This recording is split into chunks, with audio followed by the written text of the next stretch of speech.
On the beat. BS Production. Justin Pro.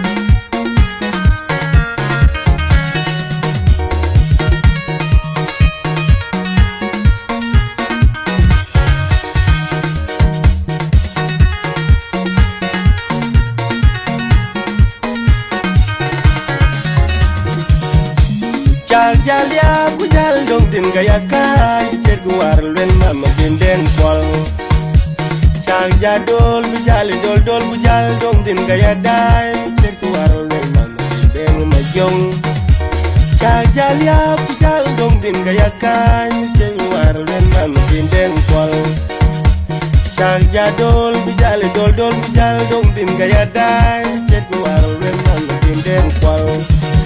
Ayang durot jay, shaw tingkay na belwel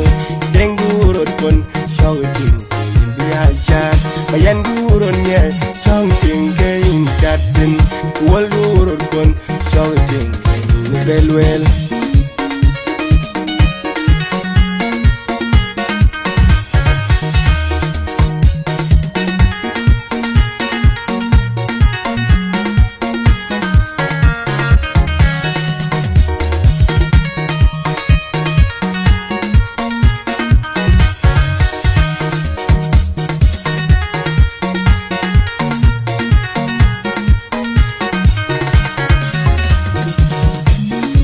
Jalia bujal dong tin gaya kai cer guar len mama den kwal Jalia dol bujal dong tin gaya dai cer guar len mama den majong Jalia bujal dong tin gaya kai cer guar len mama den kwal Jalia dol bujal dong tin gaya dai cer guar len mama den kwal Ayang durot jay, shaw tingkay na belwel Deng durot kon, shaw tingkay biyajat Ayan durot niya, shaw tingkay chatin Wal durot kon, shaw tingkay na belwel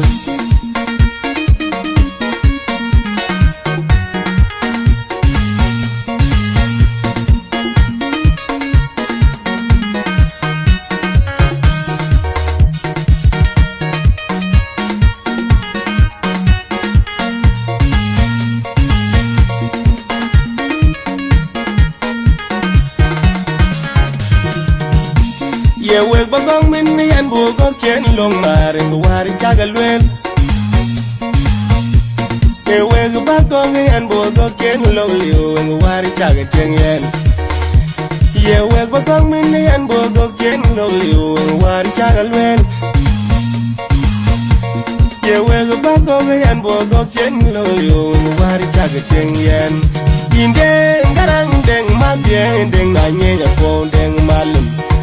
Deng tur ka med gedang taman tur medan na nina nyin ka meding Pa tur medan na mora nyina ke medjana Ina yang boga yang adyan wal mandye Madye endu ya lelwen Ayang tur ka med gedang taman tur medan na mora nyin ka meding Pa tur medan na kenya nyina ke medjat Wal kon wal man nyan kai man nyan kai Man nyan kuya kudu itok Bayenin war ngin kiyong Ke chok tin ke in belwen Kela kehin betol potom Yani debin mayan na mo malwal Made mayan romat wong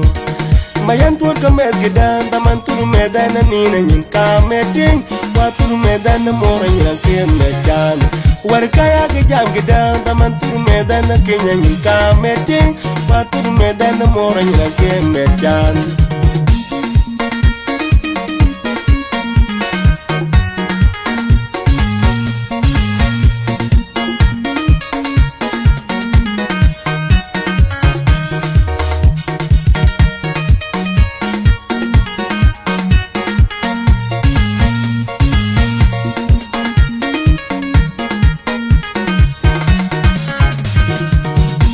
Ye wek bagong min ni an bu gok chen long maring wari chagalwel e weg ba go ge an bo go ken lo liu wari chaga cheng yen ye weg ba go min ni an bo go ken lo liu wari chaga lwen ye weg ba go ge an bo go ken lo liu wari chaga cheng yen inde ngarang deng ma ye deng na nye ya po deng malum deng tur ga met gedan da man tur medan ni na nyin ka meting Patur medan mora nyirang ke medana ina yang boga yang atian wal mande mate ndu alelwen ayang tur ga medgedan taman tur medan mora nyin ka meting patur medan ke nyirang ke medjat wal kon wal man nyan kai dan nyan ku ya ku du itok yenin war ndu kiyo ke chok tin ke in belwen la ke in betol potom yani de bin mayana mom lwal ma de mayaro matwong mayan tuot ka met gedan taman tur medan ni na nyin ka meting wa tur medan mo ran ke medan war kaya ke jang gedan taman tur medan ke nyin ka meting wa tur medan mo ran ke medan